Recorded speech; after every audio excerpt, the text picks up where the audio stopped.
La semana pasada le dedicamos un buen tramo del programa a hablar del caso o de lo que sucedía en el Sistema Nacional Anticorrupción.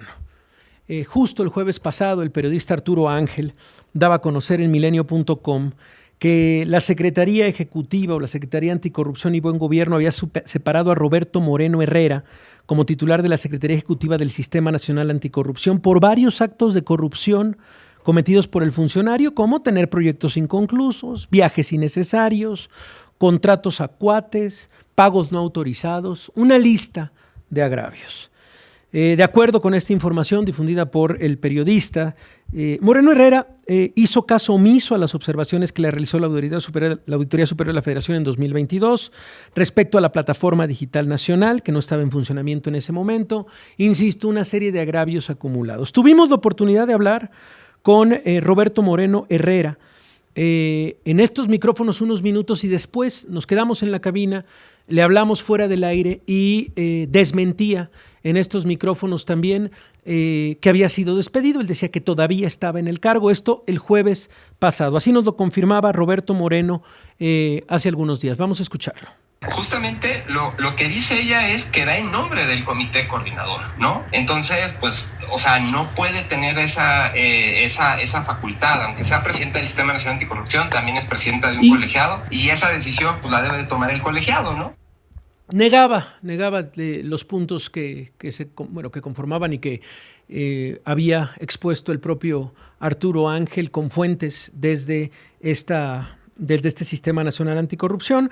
Y minutos después, Vania Pérez Morales, la presidenta del Comité de Participación Ciudadana del Sistema Nacional Anticorrupción, hablaba también en diferentes medios, Milenio Televisión, sobre remover a Roberto Moreno de esta Secretaría Ejecutiva. Esta es la voz, insistimos, de Vania Pérez Morales. El día de ayer se le invitó a que hiciera una renuncia voluntaria. Él dijo que sí, que no había ningún problema, que se daba la renuncia. Él la dio verbalmente, confiamos en su palabra, y después más tarde dijo que la enviaría el día de hoy, lo cual no ocurrió. Y esto se convirtió de verdad en pues un escándalo, insistimos, en el Sistema Nacional Anticorrupción, en construcción, en un momento en el cual nuestro país había sido señalado por retroceder en temas de transparencia y de lucha contra la corrupción. Estaba esta noticia. Y me da gusto saludar otra vez en la línea al periodista Arturo Ángel, quien fue el que publicó esta información. Arturo, ¿cómo estás? Te saluda Javier Risco. Buenas tardes. Hola, ¿cómo estás, Javier? Muy buenas tardes y saludos a todo el auditorio. Cuéntanos, Arturo, hay información, digamos, de última hora respecto a esta historia que publicaste. ¿Qué es lo que se ha dado a conocer el día de hoy? Sí.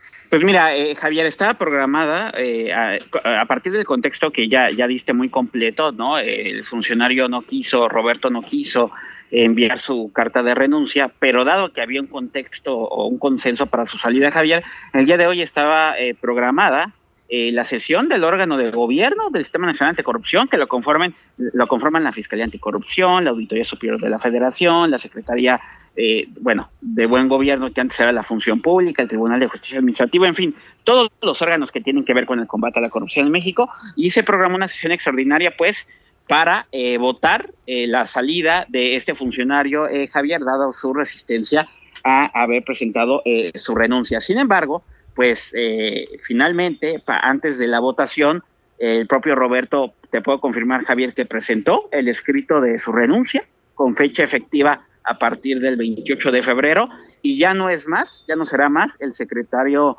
técnico de este sistema, lo cual concluye prematuramente su cargo, Javier, porque le quedaban 2 años y medio.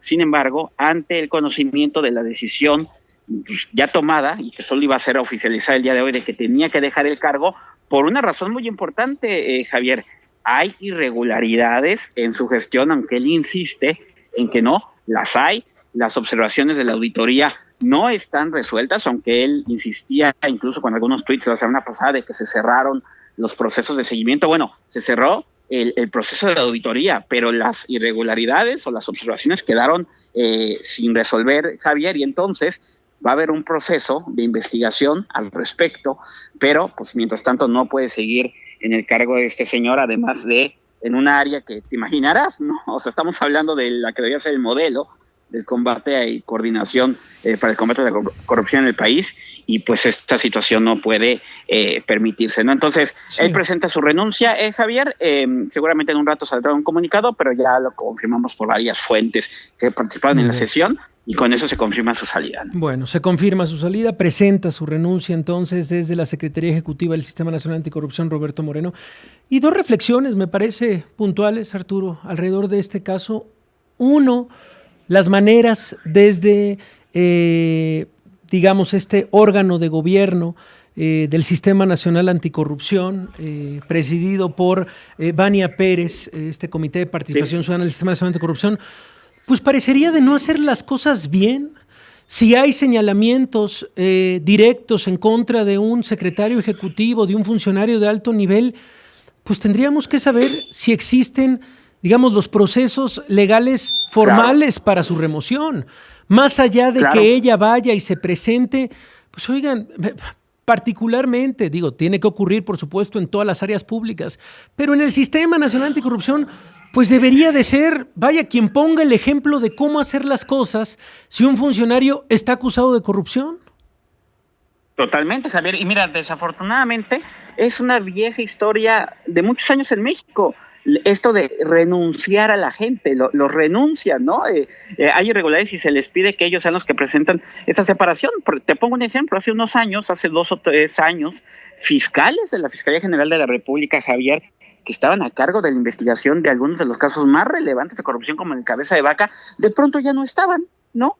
Que renunciaron, y checando con fuentes, sabemos que había irregularidades serias, y creo que el procedimiento desde un inicio tendría que ser ese, Javier. Bueno, si hay irregularidades, pues perdón, pero no puede ser como que, oye, pues dame tu carta de renuncia y ahí nos vemos. Creo que tiene que ser, pero se hace porque se trata de evitar que se dañe la institución, Javier, que todo ese tipo de argumentos, ¿no?